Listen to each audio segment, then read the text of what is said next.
What's going on, everybody? Welcome back to the Front Porch Chronicles. Today's episode is with my brother, Jared Fekete, former Marine, wrestler, combat athlete, coach, but honestly, more than any of that, just a well-rounded, grounded dude and somebody I've got a lot of respect for.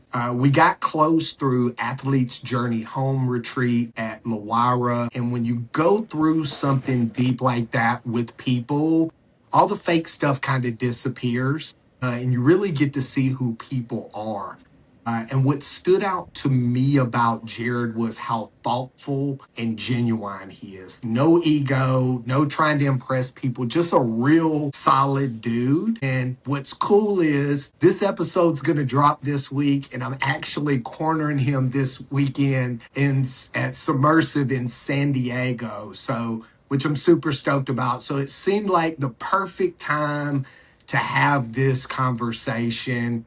I appreciate you, brother, for coming on. I appreciate your service and all that you do. Thank you for the introduction. Thank you for having me, dude. It's been such a cool little journey we've been on since January. You know, such good people that we sat with, and just real excited for everything that's happening. It just seems like it's kind of happens fast sometimes, but I feel like I've known you for a lifetime. It's some people that you just meet and you feel like you've known for an eternity before.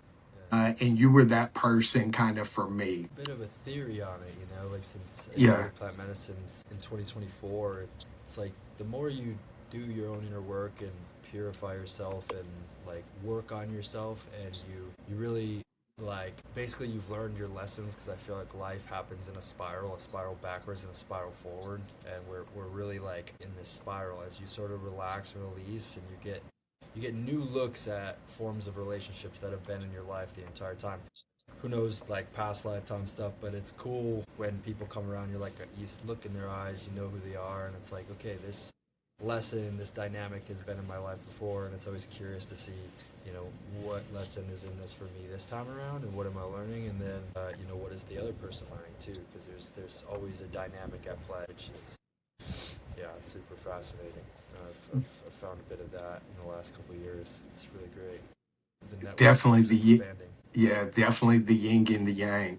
And it's funny, like you said, like we started rattling off people that we know that are mutual friends. And so it's like you said, as you evolve, you start to see connections with people, like-minded people. It's like people that are healing find people that are healing, in the same sense of broken people find broken people, right? Yeah. And so it's like now that I'm finding people that are healing and are on that journey, it feels so peaceful to feel like I have people that are on that same wavelength. And it makes it easier for me to kind of not get complacent with going back into old like systems or mindsets or that type stuff. Yeah, totally. It's like a new opportunity to be held or witnessed in what you're going through, new fresh perspective and judgment and unconditional love thing, but that really is a internal thing first, and we're all there for that reason, so it's cool, and whatever comes up is meant to come up. Yeah. So, let's take it all the way back talking about that. What really do you think shaped you most growing up? Wrestling as like a core, like this fundamental thing that was passed down to me by my dad. Sort of a bit of what Jung called is the unlived life. My dad specifically sort of had some unaccomplished, I think, dreams in the sport. And he got married young and had children young and really stepped into like responsibility young. So he has not a whole lot of support. So he kind of became that support that he didn't have and gave me a lot of support to get opportunities to wrestle. He was a coach at a high school and put me through the kids program and started having success in like the middle school time. And around that time, he was getting me to camps. He was getting me to, I was wrestling with the high schoolers when I was in middle school. Small town, but it's still made a difference. It just put me in front of like strong men that were, knew that wrestling or this form of, this martial art could really like, help form and shape individuals. And I caught on to it. I really, once I started having a little bit of success, it was like everything I needed things, make it so my ADHD was like focused on something, you know. So I'd say wrestling as like gave me an initiation that I don't think a lot of men or like a lot of people really get. But people who wrestle and people who do jujitsu, they kind of get it, I think. Yeah, I've always felt like wrestling really builds a different kind of human being mentally because there's really no place to hide in that sport. Like you got to go out, it's you versus you, versus the other person. So, I feel like it builds such a strong core fundamentally. Do you think that people are drawn toward combat sports because they love competing? Or do you think that some people are just actually searching for themselves through it? Yeah, I think that there's something around connection. When I think about men, like men culture, that's designed to like sort of it teaches connection through like a really artificial means, you know, and we find ourselves becoming more isolated the more we sort of try to like be online or everything, even families, it's just everything's split apart and has its space and distance, and that can be good, and it's good to be an individual, but I think we really crave that connection, that physical touch even, with other people. And there's like a co-regulation that happens with that, and so I think, that's part of it for sure. Maybe some people really crave the validation as well. Like validation's a huge thing that I've had to look at. It's like what drives me to do this, and is there something that I can cultivate internally that makes it so that I'm not in so much pain all the time, really try and always reach or always look for the next thing, but really enjoy. Yeah, that was one of the biggest struggles for me was the validation side of it is because because of childhood traumas or whatever, like I was always seeking for my dad to think I was good enough. And so like it became like I was chasing the carrot, as they say. Like I would win a championship, so I felt like maybe that'll make my dad look, but then it was like something inside me clicked and it was like, no, that wasn't good enough. You need to win the next one. So that was one of the things for me is really learning that instead of chasing that validation that I wanted through my dad is learning how to self-regulate and be really in tune with myself and be comfortable with myself and knowing that I don't have to chase that validation. So that's a tough one that a lot of people kind of struggle with. Yeah, that's real. I mean, same thing. I always felt like, my evaluation of my own worthiness was a little bit tied to, because when I won, it seemed like everybody was like happy and like the family, like mom, dad, everyone's, but it's just a little bit of a high. And then when I was down, or I was sad, and that's the reason they were sad. But I didn't realize that they were sad because I was sad. And so then I'm like, oh, I can't lose, and it's just a spiral of just like, Yeah. I'm worthless, like what am I even doing? So I did tie a lot of my worth to, competing, but it actually served me in a way. Once I got to college, I really started to make the shifts that were necessary to like, once I was trying to figure out how to be successful at the NCAA level, I was like, this is my job. And so like, in some sense, the work I put in is a measure of my value, or at least how I'll do on the mats, but it's not a total thing. Like, and that is, I think, Yeah. the constant returning to, it's not ultimately what your worth is, and it's like, it's good that we have these practices that, do so much good for us, get us into our bodies, help us to breathe, create connection with other men, other humans, and really formulating some level of like what self-defense is on a core, like on the ground level. But as we start mixing in like the plant medicines and the spirituality and the ayahuasca, it's actually like really good for developing boundaries on so many different levels, mentally, in your discipline, in your life, what you eat, but then just spiritually, who you're around, energetically, what your beliefs are tied to, what you're feeding into, what you're giving energy to, all that stuff. I think jiu-jitsu, wrestling, martial arts is a really good like ground level for like expansion in some sense. Yeah, 100%.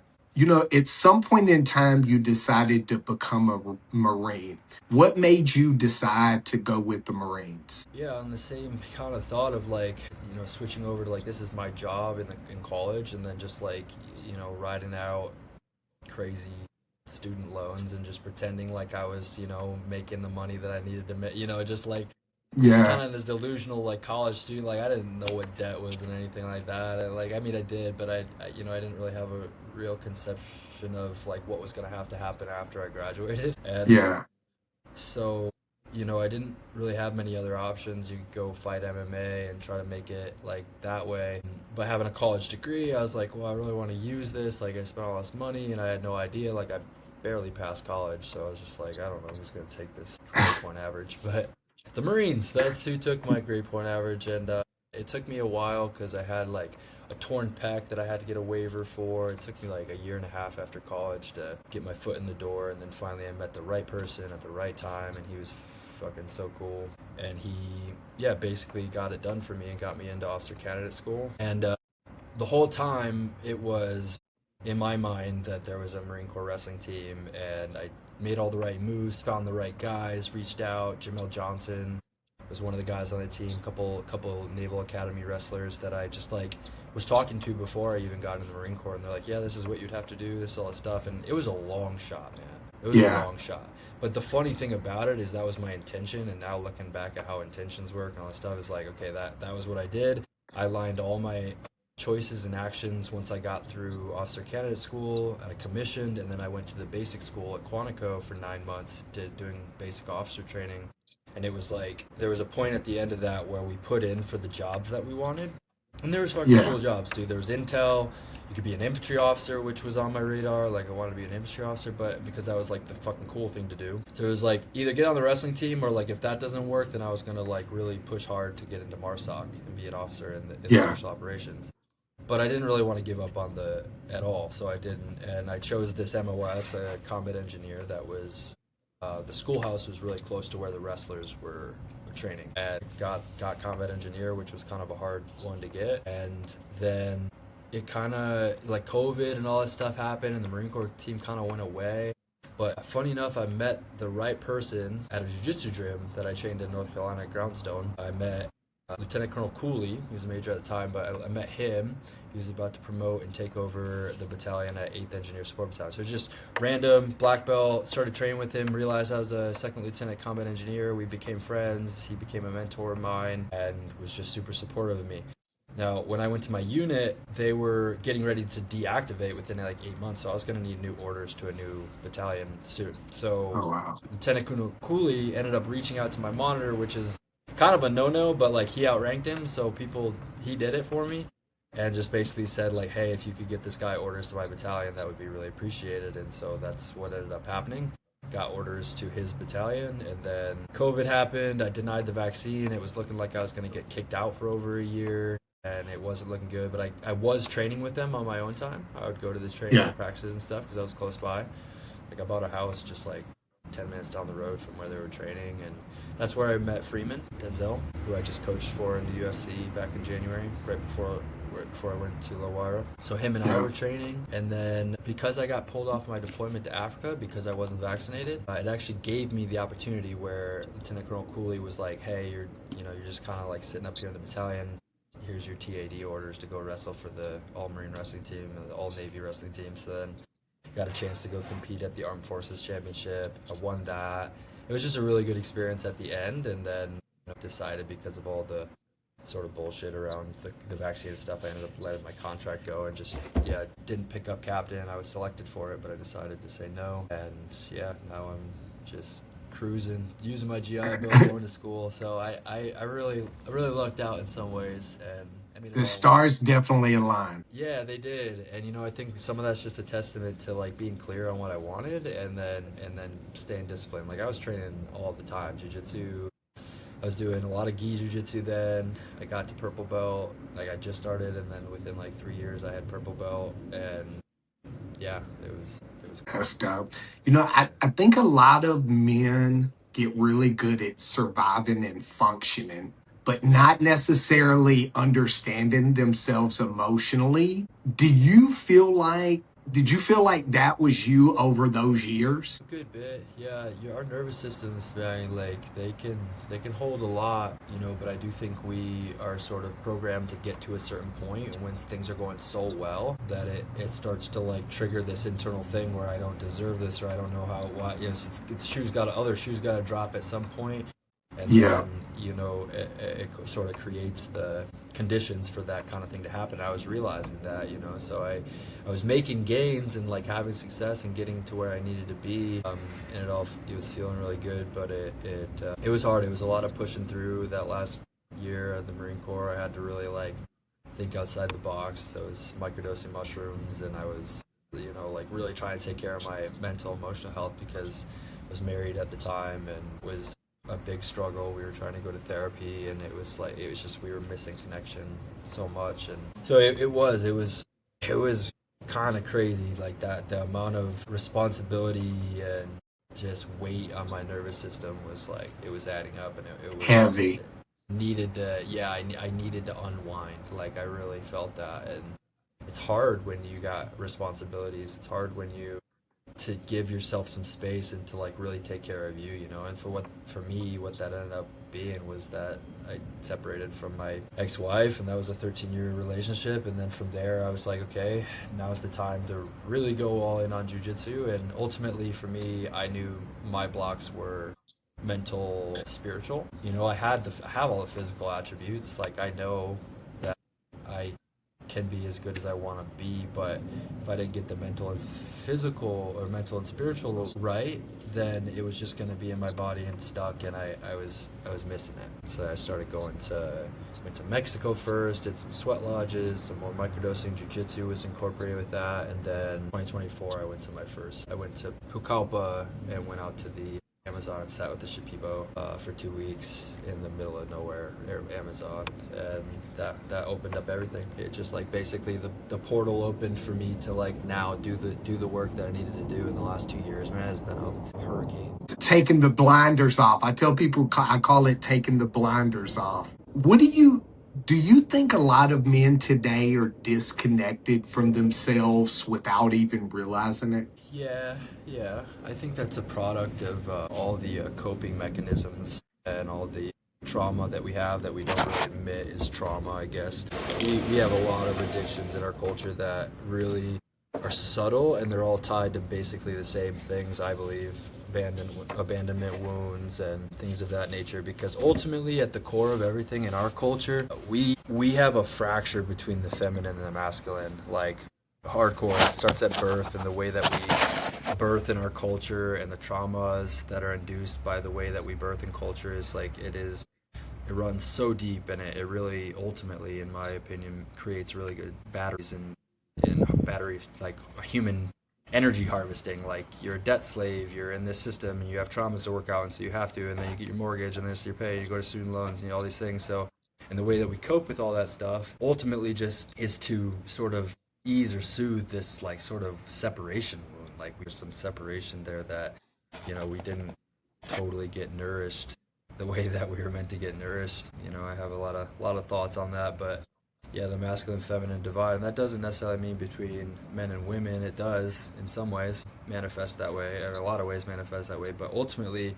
our left and right brain, Yeah. our sympathetic parasympathetic systems, systems, and there's so many different variations of that masculine feminine principle inside of our own minds. And ultimately it's going to ayahuasca was helped my overly developed masculine control, and just find a way to cope, find a way to cope, find a way to cope, find a way to cope, and help me to like release and literally purge some of that stuff and allow the feminine to come back in and have sort of like a reconnection, a reconnection to the earth. I mean, in physical terms, the feminine is the earth. The feminine is the womb of the earth. It's like literally the matrix, mater, all these words that are tied to mother is the earth. So when you go to ayahuasca, you're literally sitting in the earth, consuming the earth, and then I think it does its work with like a willing and open heart. Yeah.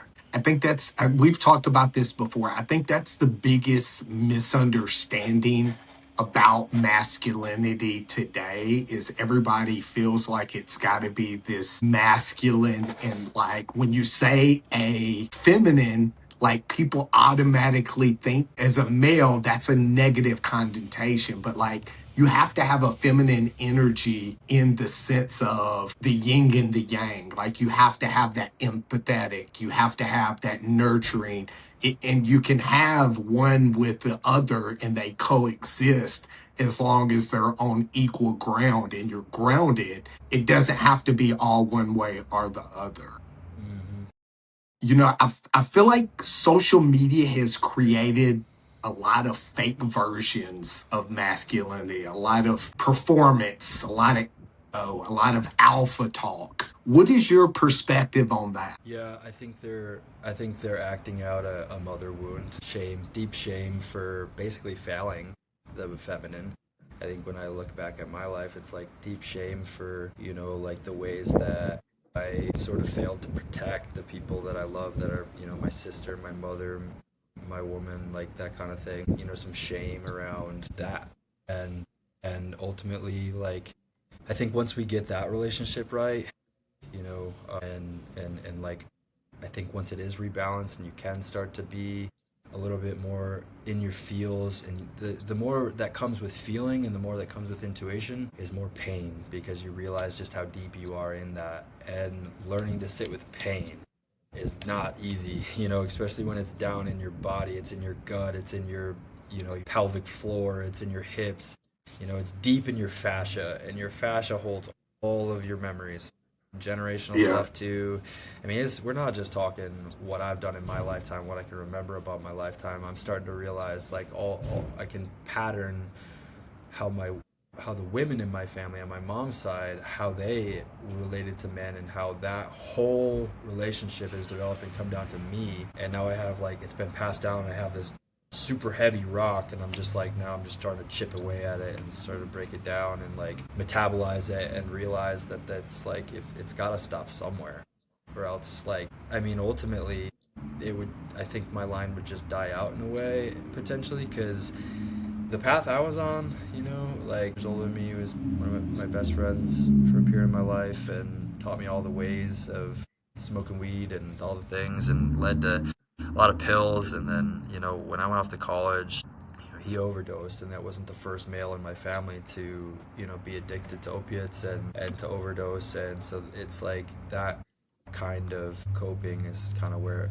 it would have led, or that's how I kind of see it. But yeah, I think it's, you look at your relationships. I mean, I think that your romantic relationship, or how you view the other and your sexuality and stuff like that, is such an important mirror for, true masculinity, because you're in touch with your feminine and also balance. Then you can meet somebody in their balance, then you can start to like really maybe embody, because I think ultimately men, we just really want, like, if we'd all say we really just want to be these, we want strength, which comes down to integrity, which comes down to your spine, like literally just how you carry yourself, strength. But it's like, what we're being rewarded by in culture is this like pseudo strength. It's like, it's this pornographic version of strength. It's like, those are the images that have been cast in our head, those are the hooks that we've got deep, like that's how you relate to the feminine, is like it's all tied to this like sort of transaction oriented relationship with a woman, these huge imbalances. And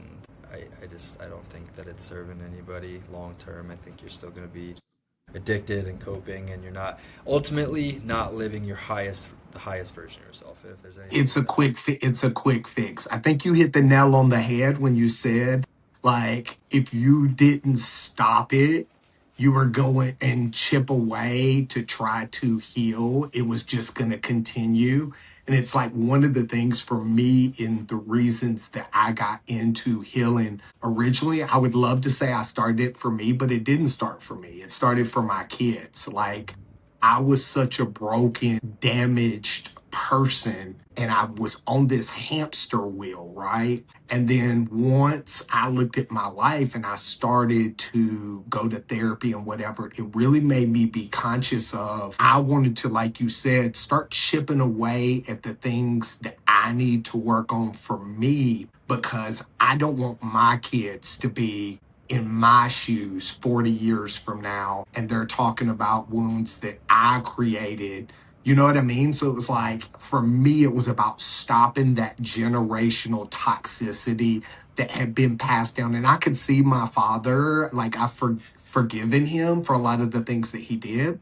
And I could see where those things were passed down to him from his father. And I could see, and like the more that I learn about my lineage, I see I can see how all of these things were passed down and ingrained into DNA, right? And so, like, it really came down to me making the choice to say, hey, you know what? Like you said, it's not easy sitting with the pain, and it's not easy sitting there and going through trauma and PTSD type stuff. But for me, it's worth it knowing that my kids are going to start passing down love. They're going to feel the love and admiration, the unconditional love, without feeling like that they have to put on masks in front of their dad, that they have to win everything to make me happy. It's more so them knowing that I just want to love you. I just want you to go out there and do your best, and whatever is going to happen, you're not going to win them all. You know, you're not going to lose them all. And either way, at the end of the day, I'm going to love you the same. Just do your best. Yeah. So, do you think true masculinity is more about controlling yourself than controlling other people? Yeah, I think so, right? Like, because ultimately, like, stoicism would be like, that is essentially stoicism is controlling what you can actually control, and like being aware of what you can actually control. It's really, yeah, how you respond to things, or you react or respond. It's basically comes down to your breath. Like, it's up to you if you want to take a moment to breathe and or are you going to just react? Just let it come out, and that's fine too. Or you can stop and think about it, and think about what's best for you and see if it aligns with your values. And that's a cultivated thing, because sometimes those decisions have to happen really fast. So yeah. And sometimes we react, and then sometimes we have to feel the shame of that, and that's it's the whole thing. So Yeah, one of the things I've learned is to step back and not act out of emotion. It's to step back and like learn to have that internal dialogue with myself. It's crazy because like as we're coming up, like people say, "Oh, are you talking to yourself or whatever?" And they make it almost like it's this weird thing or whatever. But I've learned to like really learn to have that internal dialogue, because I can see where sometimes when something happens and I get ready to act out of emotion, I've learned to kind of look at what wound it was that and what part of me is trying to come out to protect me, and like saying, hey, I understand that you're trying to protect me by making me say or feel like I needed to go this route with it. But let's take a step back and understand that we're looking at this not from a clear pathway, but rather than an emotional one.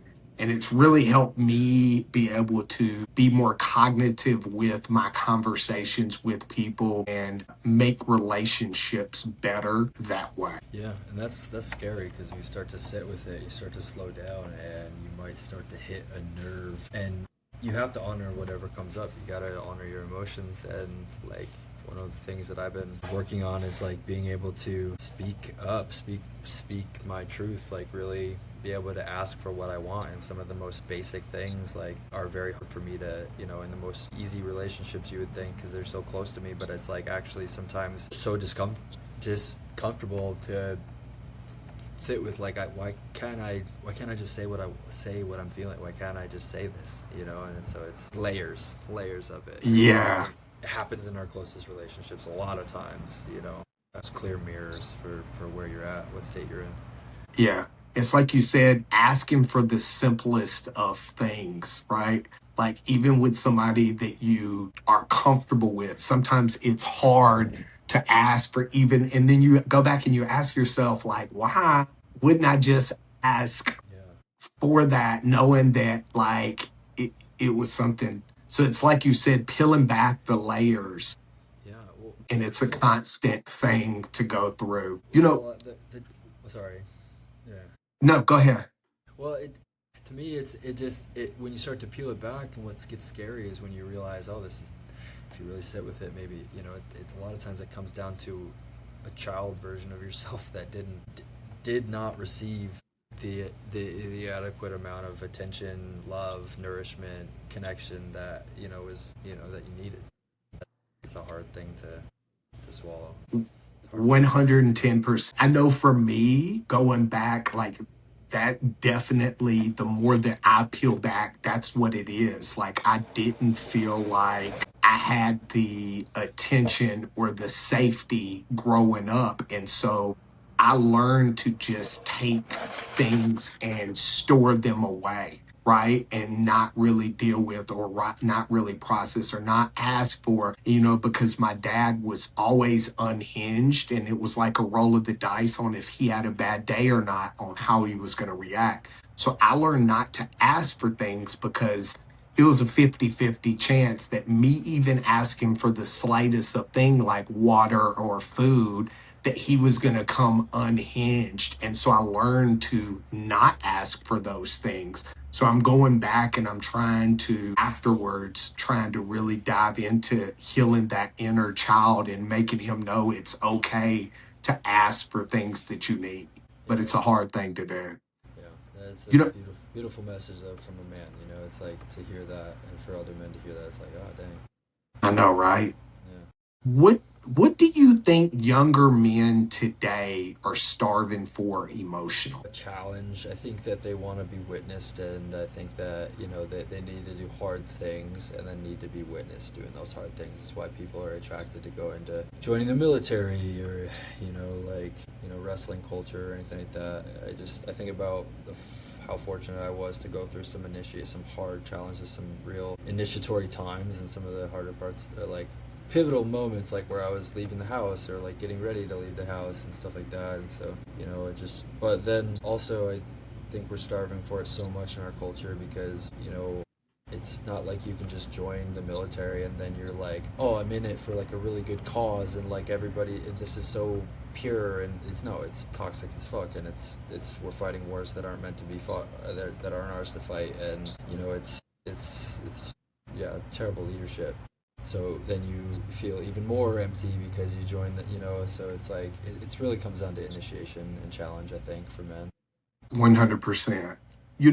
With that being said, what's your relationship with competition now compared to years ago? Because I think when we're younger, especially in combat sports, so much of our identity gets tied into winning, toughness, proving ourselves, all of that. What is your relationship with competition now? Yeah, now it's a really good gauge for where I'm at internally and like how I prepare for an event. Like I think of it also in terms of like who I get to meet, and more in terms of like the mission that I'm discovering is my purpose for here, and like gift I sort of bring to any space, and just like honoring that part of me. I think it used to be just a drive to for validation for one, and to be seen, because there's a part of me that has always just craved attention. It's one part of my personality that just loves to be in the spotlight, and it's not my whole personality, but I realized that until I scratched that itch, I couldn't really make sense of it. It started to become more clear. But yeah, I think I always just felt like I always just felt like there was something I was like a high that I wanted to experience when it came to winning. And the more that, and I've had success throughout my career, but it's like I never had the pinnacle thing, in high school I was ranked number 1 in the state going into my senior year, and I tore my ACL in football and I didn't get to go. When I was in college, I was ranked top 10 in the country going into my senior year, and I tore my pec a month before nationals, and I wrestled with it torn, but I got beat out, so I kept missing these opportunities. And then jiu-jitsu became like a thing that kind of like sparked me back up and gave me life and gave me more a concept of how I can continue this journey. And I still have that like this desire to perform like flawlessly in flow on a big stage and put together a beautiful performance. But now it's much more about like the art of it, and much more about like realizing that my internal world and my internal process is ultimately going to be what reflects in my physical reality. The projector screen of my life is what's going to manifest the conditions that um, going on inside is going to be what's going on outside. So now when I compete, it's just like it gives me good feedback for where I am actually at internally. It gives me a really good idea of what work still needs to be done and where I'm like where my nervous system can't handle things emotionally, the interesting dynamics at play. Like that was a big thing at the PGF. It's just like a fuck ton of people from all over the country into this one little venue being televised in Las Vegas. It's like you get really close to people and you get to see a lot of different sides of people. You get to see a lot of different things. And I think for me, that was on the tail end of 11 ayahuasca ceremonies in the previous 3 months. So like I was very much sensitive to energy. Yeah. And that was pretty well known, but I also didn't see PGF coming. Like I was just doing my work and I went to sit in Colombia in a veterans retreat and teach jiu-jitsu, and then I came back and then the LaWayra retreat got on the radar, and I just like I really sat with if I should do that, and I ultimately knew that I needed to, so I did. And then I came back and it was like PGF started. So yeah, these competitions now and competing, I feel like I'm slowing down, being a little bit more choosy. Like I'm not just I don't feel the need to go to ADCCs anymore, ultimately because I've also gotten off of all PEDs, like everything. Like for 2 years I haven't touched testosterone, and I won't touch peptides, I won't touch stem cells, anything injection. I barely take a supplement. Like I'm in the sunshine, like eating my salmon, my fish oils, all the things, and just taking it a lot slower. And the only things that I feel like I'm still attached to performance wise is cannabis, coffee. It's like at some level which still needs to work. You can tell that when you compete now, you can tell that you're finding, not just with competition but in life, you can tell that you're evolving and you're finding your meaning. Yeah, the meaning making is really important for me. Which is deep. That's one of a million reasons of why I respect you, is like you doing the work, but also just being such a vibe and always looking for what the meaning behind it is so that you can help others. Yeah, thank you for that. Yeah, it led me to, this whole journey led me to using my GI Bill, and I'm in a PhD program now with Jungian and archetypal studies, and ultimately it's funny how it all works, but it is literally giving me the language to make meaning out of my life. And I think that's the message that I would want to like get across to everybody. As you do this work, your life does have a deep mythic story behind it, like motif. You won't know, like you'll resonate with certain myths, you'll resonate with certain stories, you'll resonate with certain symbols, certain energies, and it doesn't all seem to make sense, but there is something underlying, and that's my core belief. But it like comes out, gets expressed, and I think it actually can like reorient you towards like a more like fulfilling life, or like whatever we're all starving for, craving. And I think really it's ultimately to be seen and have a meaningful life, and like to feel like we're really doing our work.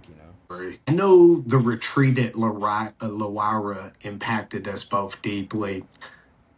Honestly, I still think about kind of the experience all the time. What do you think you were searching for before going there? Yeah, I had a funny, like a week before, I had a gal that I served with, Marine Corps. She reached out to me and she knew Nige. She was friends with Nige, and she's like, "Hey, there's this athletes thing. Like, I really think you should look at going." And I was just like, I just got back from Colombia. Like, it's just not a great time. Like a week later, she's like, "Hey, like I don't want to be annoying, but I'm just throwing this back out there again. Like maybe you should just look it up. Like Ian McCall is running. It's like it's gonna be really cool." And so I was like, "All right." Looked into it, hit up Ian, told me all the details. I'm like, "Wow, it's really cool." Like, Sam being out there with the documentary crew, TBI research and stuff. So I just really sat with it, and it came through strong that I needed to be there. Like I don't really know how to explain it. Like I have my own practice for how to like really be in touch, and it was like, I don't know if you ever watched Hitchhiker's Guide to the Galaxy, but like the answer to the universe is number 42. Yeah. That was coming through really strong, and like a whole nother portion of my life I was like listening to podcasts for school, and I was pulling at the threads of like this friend of mine, Danny Goller, who does this DMT research with like lasers, and you see the code in the matrix and stuff. And so I was listening to him in an Eddie Bravo episode, and he was literally talking about how he pulled at the threads of things to find his unique purpose and calling in life. And he told me that, like, yeah, basically it led him to the number 42. And I had this practice with the I Ching, which I don't know if you know what the I Ching is, but Yeah. it's a book that helps you like read your internal world, the field around you, and so you can ask it a question or whatever. But anyways, it spat back out. There's 64 hexagrams, and it's the chances of it spitting out a 42 were 1 in 64, but spat out a 42, and I just was like, oh, okay, that's so weird and so cool, and it set and resonated with purpose. So I was just like, you know what, I don't know, I don't care, I'll just do whatever I have to do to get there. And so that was the attitude I had after that, and I just sent it. And like, so I kind of went there being kind of, I wouldn't say burnt out, but just kind of like spread really thin in my spirit, and like kind of wondering what I was supposed to be there for. And ultimately, I think what has been unraveling is like this sense of like vocation, and like who I'm supposed to meet, what I'm supposed to learn about the medicine, like how does the medicine actually work, the TBI research, that, just meeting cool people and being in a beautiful place. Like it doesn't have to be any one specific thing that I'm searching for, but I got so much out of it. Meeting Killian and sitting next to him in ceremony was just perfect, because he's just like a little brother bear and another wrestler type, and just like love meeting him. And then just everybody, you, Mark, Ian, Gareth, like all the people. And it's just and then it turned out to be, from the closing ceremony, when we were hit with the Hape blow, the Jaguar blow from Taita, it pulled out something out of me that helped me realize that it is so finely tuned how spirit works within the course of 4 ceremonies, and how it was just planting its seed, purifying my blood, planting its seed, and then finally get hit with some Hape, and I just like lose myself and just completely projectile vomit on everybody.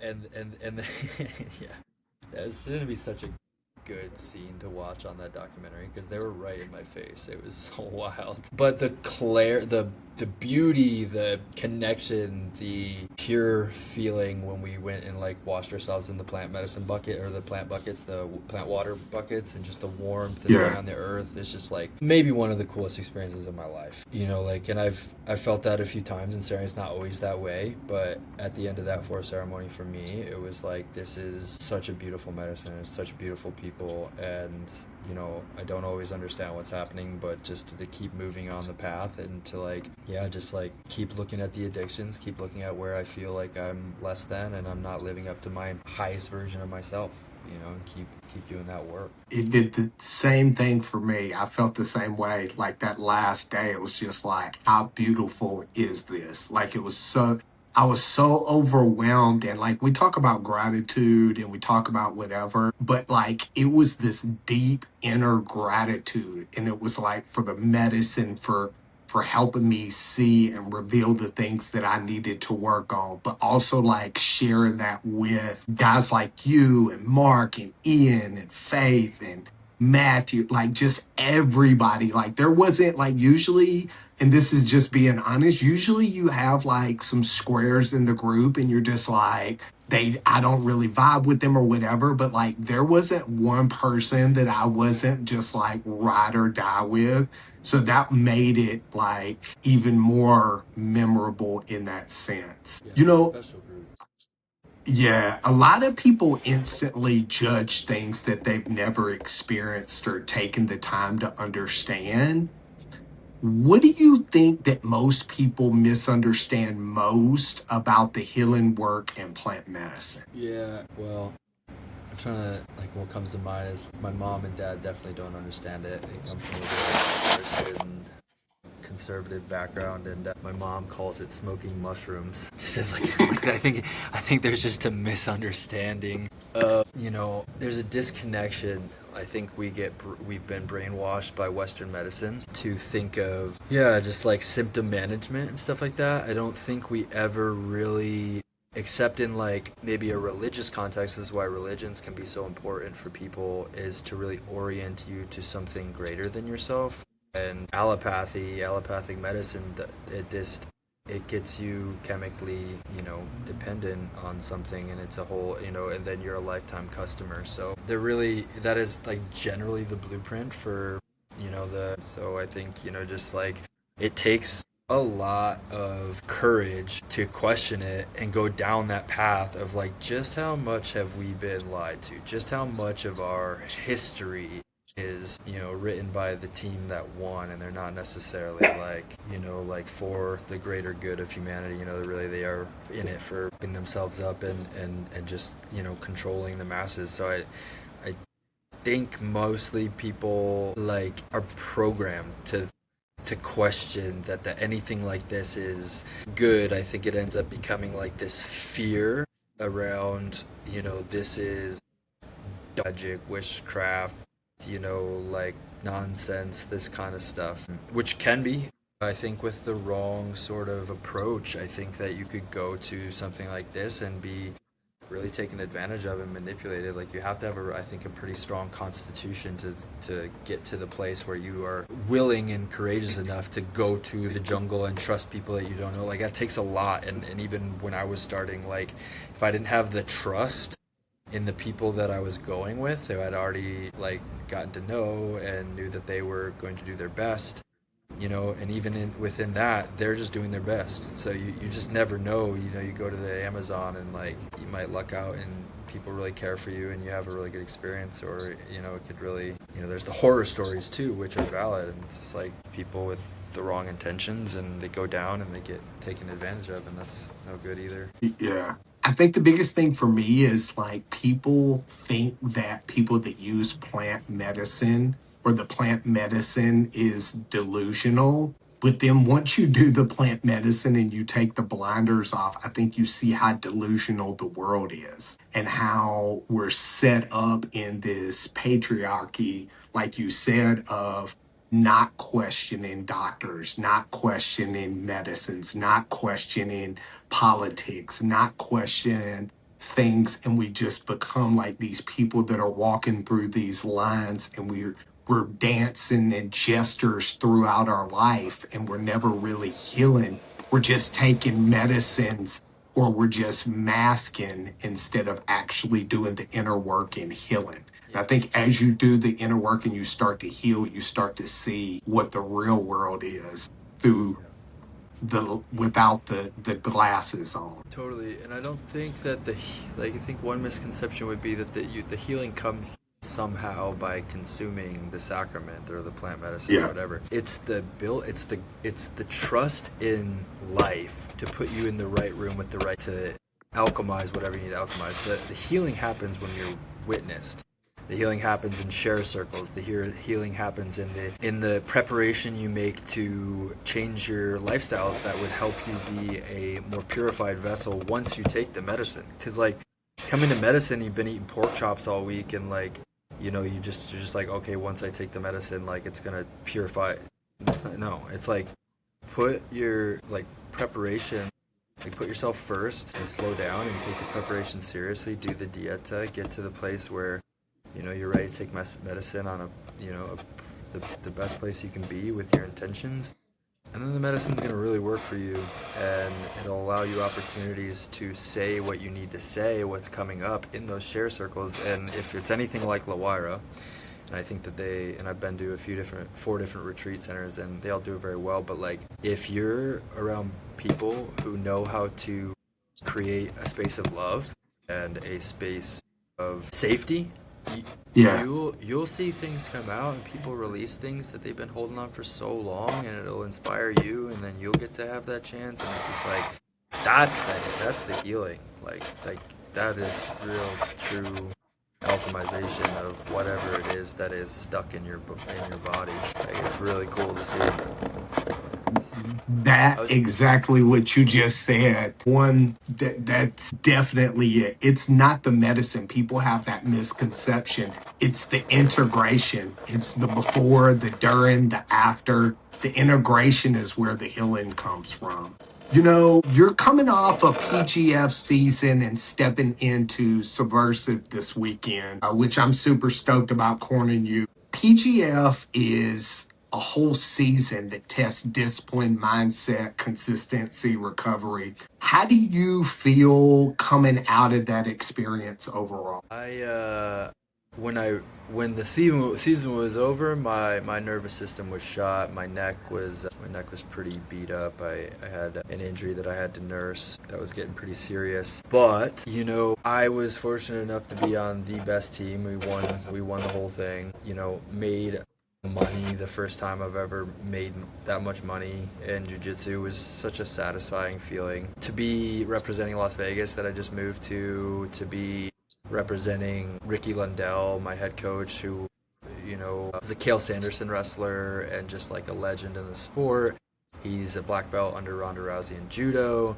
Was her head coach for the Netflix fight the other week ago. So just like a bit of a dream in a way. We had all the best equipment to recover. We had hyperbaric oxygen chambers, and we had just such a cool setup. And we were training out of Coach Ricky's garage, and just like a super small, protective, tight-knit group. And I think that's was a testament to how well we performed and everything. But yeah, I will say I was going against real true jiu-jitsu guys. My wrestling is very much wrestle jitsu, and I had a couple wins and some good performances, but ultimately these guys really are truly on another level, and that's what I knew I was coming into, was to step up against these guys who are really good at leg locks, who are really good at jiu-jitsu, who are really good at this game, am really good at showing up and making sure you can feel me, and that you're never safe with me. And I held that the whole time, but it was he's just really gamers, some of the best gamers that I've ever competed against. And so I feel like it served me well because I'm used to that kind of grind, weekly sort of wrestling. It was every week we would have to cut weight and compete, so there was no cutting weight or anything after the first week, so it was easy in that sense. I actually grew while I was in season. I became more fit noticeably during the season, and ultimately did a really good job managing my injuries until the very end, when kind of came out of nowhere, but this kink in my neck, and then it was deep nerve damage, and it was my nervous system saying hey, it's time to slow down and recover. So I've just I've really haven't trained too hard in the last month coming up to Subversiv, but I think that was the move I needed, because I think I have all of the strength and the stamina that I had from season, and it's only been a month and a half or so, and I feel like I'm going into this weekend just body's right on. Got a little bit of weight to cut, but yeah, I'm really looking forward to this fight. You hit on something. You're going into Subversiv, and it's a little bit different than PGF because striking is involved, the pace changes, the pressure changes, and the composure. What is it that you're really looking to showcase this weekend? Yeah, my positioning and my efficiency of movement, that's really what I've been working on the most, is just staying in really good position and just being really efficient with my movements. I've been focusing on all my patterns, just basic stuff, just walking correctly, the way that I'm reworking an instability in my hips, and the way that I posture and stuff like that. It's called functional patterns. I've been working with them for the last month and a half, and they've really done a lot to help me restructure my core, and it helps me to breathe better and hold tension in areas that I need to hold tension in better. And so I really feel on a deeper level, it was kind of the healing that I need, but I'm also just really, I think just kind of letting that fly, and be able to just see where all this work is kind of take me. I think I might surprise myself a little bit, because every time I go and do jiu-jitsu here in Vegas, just a few times in the last month, I feel like my positioning is getting even better. I'm calmer, I'm more efficient, I'm in flow state a little bit better. So if I can really find that groove early with my match, I think I can start to get in position to throw some really good strikes. Yeah, I'd love to knock the guy out with some palm strikes. I don't think anybody has yet in Subversiv gotten any TKOs or anything, so it'd be fun. But I'll be going for his neck. He's a good competitor. He's calm, and he seems like he's poised. I think it's a really good opportunity for both of us to come, and we could really put on a good show. So that's what I'm hoping for, is we both just meet there in the middle and can put on a really fucking fun show for everybody. And yeah, I think it's gonna be. I think it's going to be a good one. Does having the striking element involved bring out a different side of you competitively? Not really. I have to be really mindful and poised, because I could kind of tire myself out like doing it, because I do think that I can throw a really hard, I know I can throw a really hard palm, and so I think that they'll have to respect it. But I think sometimes I get like my last couple of matches, I got pretty caught up in just like wanting to hit him when like ultimately there's only a few positions that you could really hit from that would really do some damage, and so I have to start to like really learn the sport a little bit better in the sense of just like energy management. So yeah, like is a little bit different, but I do think that I take to it really well. I think that if I start doing this a little bit more, and the more I do it, the more I'm like, I should really take another MMA fight at some point. There's always the itch, always the itch. So, all right, we're gonna go through. I've got about 5 or 6 rapid fire questions. So I want first thing pop into your head, you kind of throw out. What's something that life has taught you recently? Yeah, I've slowed down. Everything's asking me to slow down, and it seems to work out well for me. So it's just slowing down in every area, whatever that means to me. But like, I have a general idea what that means. It's just slow my pace down. Gives me peace. Being grounded. Yeah, if I'm connected to the earth and connected to home and like just like really nourished, yeah, often find myself very content and peaceful. What gives you peace now? Yeah, I was saying, just being grounded. So the more that I'm able to, get my feet on the earth, have a strong sense of like home and who I am, and then just nourishment. And like if things are fluid between me and the people who are closest to me, like the grounding really seems to give me the most peace of mind. What's the biggest misconception about strength? Yeah, softness, gentleness. It is a feminine attribute. I think to really embody true strength, you have to be very gentle and soft. It's a softening of some sort. What matters to you now that maybe didn't matter years ago? Yeah, I think maybe I don't care as much about changing the world on like a massive scale, or like influencing the world on a massive scale in any way. Like I would like it to be in a very like specific way if it's to come about, but I don't have as much like drive to make as many waves or something as maybe I used to, or something like that. But I would like it to be more aligned. If that's in the cards, I feel like it's already there, and I just want it to be in alignment with like an authentic version of myself. Yeah. What kind of legacy do you want to leave behind? Land. Literally. Like I want to find land that I love, and I would like to get married on that land, and I would like to children on that land, and I would like that land to be passed on.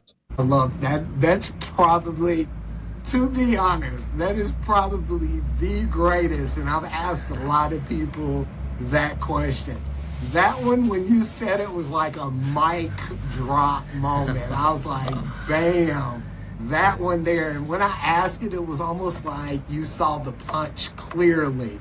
You even got the shine about yourself when you said it. That one aroused Jacqueline a little bit. Super appreciate this conversation. I think people are exhausted from fake conversations and surface level living. And what I respect about you is your willingness to think deeply, stay grounded, and continue evolving, and just be honest about life. I love every conversation that we have because like I leave it and I'm like, shit, like I got something from it. And so I'm truly grateful. I think a lot of people listening to this are gonna relate probably more than they expected to. And I'm super grateful the way that our paths have crossed. I can't wait to see you this weekend at Subversiv. And for everybody out there, if you guys enjoyed this episode, make sure you subscribe to the Front Porch Chronicles. Leave a comment if it resonated with you, and share it with somebody who needs it. Brother, I appreciate you, and I look forward to seeing you this weekend. Yeah, thank you, bro. Yes, sir. And we'll catch you all next week on the Front Porch.